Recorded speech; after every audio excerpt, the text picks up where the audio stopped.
안녕하세요 여러분.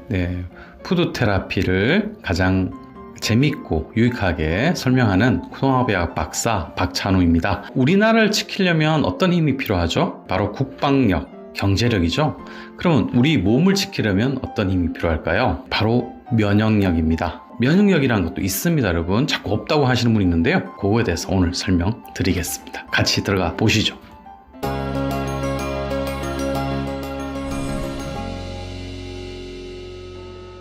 면역은 과거에는 면역, 이 한문에서 보시듯이 전염병을 면한다 이렇게 보셨어요. 그런데 요즘 면역은 어떻게 바뀌냐면 자기와 비자기, 내가 아닌 것을 구분할 수 있는 능력이다 라는 거예요.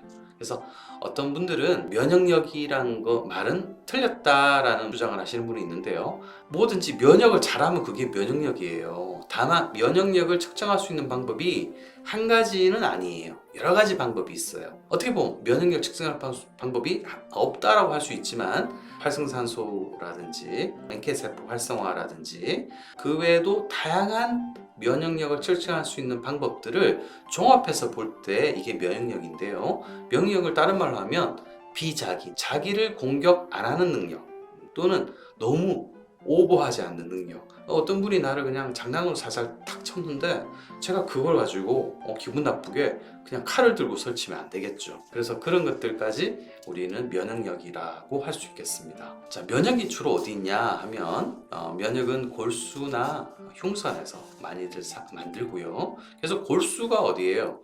뼈의 안에 있는 물이에요. 그죠? 그래서 뼈가 모든 뼈에서 만들어지진 않아요. 그러나 뼈에서 이제 혈액이 만들어지는 거죠. 뭐 백혈구 같은 게 만들어지는 거예요. 그러면 뼈가 튼튼해야겠네요. 뼈가 맨날 부러지거나 뼈가 약하면은 골수가 만들어지지 않겠고, 골수가 만들어지지 않으면 백혈구가 많이 만들어지지 않겠네요.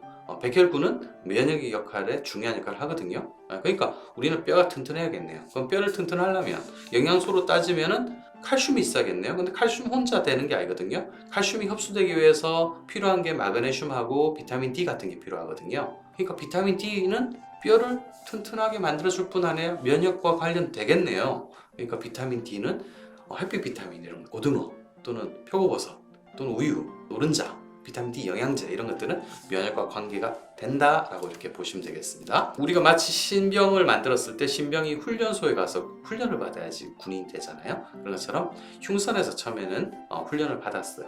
흉선이 항상 필요하진 않아요. 이제 점점점 나이가 들수록 없어지고 약화되고, 그다음 어디에 배치되냐면 이제 자대 배치되는 거죠. 배치는 소장, 대장, 타액, 코, 모유, 눈물 이런 데 있는데요. 이런 데 특징이 뭔가 하면 특히 호흡기하고 소화기는 외부와 접하는 곳이죠. 이런 것은 너무 건조하면 여기에 뭐 군인을 배치할 수가 없어요. 논바닥처럼 말라버리는데 외부에서 이물질이 들어와도 어떻게 할 수가 없잖아요. 그러니까 여기 촉촉하게 무슨 만들어놔야 되는데 물이 맨날 흘러갈 수는 없어요. 코에 맨날 물이 흐를 수는 없잖아요. 목부터 해서 맨날 물을 삼킬 수는 없잖아요. 그러니까 여기에 우리 군인들이 탁 붙어서 있게끔 점액질로 만들어놨어요. 점액질이 좀 더러워 보이고 끈끈해 보이고 좀 그렇지만 이 점액질은 결국은 좋은 유익균이라든지 항체 이런 애들이 잘 붙어서 살 수 있도록 하는 게 점액질이니까 끈끈한 걸 나쁘게 보시는 게 아니라 끈끈한 나의 군인들 이렇게 생각하시면 되겠습니다. 내 편 이렇게. 그래서 이 스크리트리 IgA라는 것, 이런 것은 항체인데요, 이거는 분비성 항체라는 건데 이 항체가 잘 나오게끔 해주셔야겠어요. 또 어디 있냐면 림프의 중간중간 절, 림프가 모여있는 곳이고요. 그 다음 편도성, 맹장 이런 것들도 면역세포가 많이 있는 곳입니다. 그 외에 이제 면역 기능을 조절하는 것 중에 하나가 이제 자율신경인데요. 자율신경은 우리가 눈을 깜빡거리고 싶어서 깜빡거리는 게 아니죠. 또 내가 잘 때 위가, 심장이 움직여라고 내가 맨날 지시하면 내가 너무 피곤하잖아요. 알아서 하는 거예요. 알아서 하는 자율신경은 너무너무 중요하다. 근데 요 놈은 과립구와 림프구 비율의 조정이 중요하다 이런 거예요. T세포 중에서도 조절하는 그런 역할을 하는 T세포가 있습니다. 그래서 이런 백혈구 안에 있는 T세포 이런 것들도 중요하다 이렇게 보시면 되겠습니다. 아까 말씀드린 골수는 뼈 안에서 만들어지고요. 이 백혈구와 적혈구, 혈소판이 있는데 적혈구는 식량 트럭이고요. 백혈구는 특수한 전투력, 병이나 광역 역할을 하고요. 혈소판은 지혈 역할을 하니까 의무병 같은 그런 역할을 한다고 보시면 되겠습니다. 우리가 이제 백혈구를 좀 더 자세히 보면요, 골수계와 림프계로 나눠지고요. 이 골수계는 과립구와 당구로 나눠지는데요.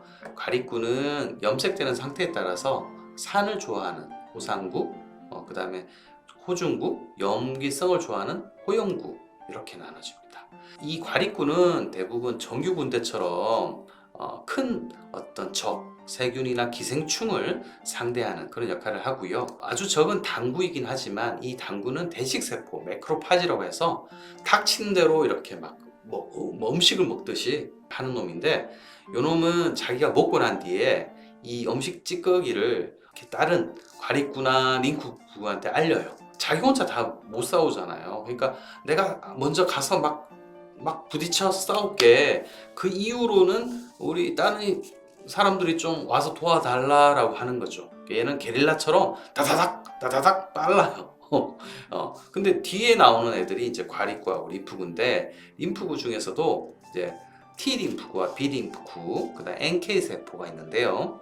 NK 세포는 암을 죽여주는 걸로 많이 유명하고요. T 림프구도 상당히 독한 킬러가 있고, 그다음에 이거를 이제 조절하는 애도 있고 도와주는 애도 있고 그렇습니다. 근데 T 림프구가 바이러스에서 되게 중요하고요. 그다음 B 림프구도 중요한데, B 림프구는 얘가 뭔가 기억해놨다가 나중에 항체를 만들어줍니다. 그러니까 얘는 똑똑한 놈이에요. 근데 시간이 걸린다라는 단점이 있고요. 그래서 림프구에서는 특히 바이러스를 잘 잡는 그런 역할을 하고 있습니다. 그래서 면역은 종류가 1차 면역, 2차 면역 이렇게 나눠지는데요. 1차 면역은 한꺼번에 잡는 거, 아까 대식세포처럼 빨리 이렇게 가서 잡아버리는 건데요. 이 대식세포, 얘네들은 그 대신 신속하지만 좀 부정확한 면이 있고요.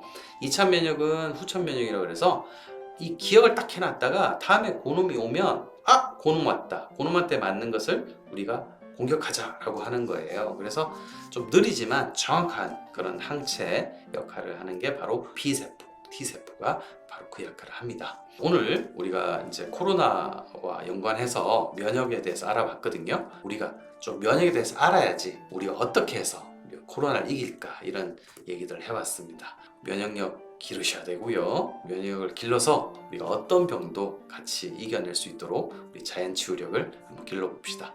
네, 수고하셨습니다.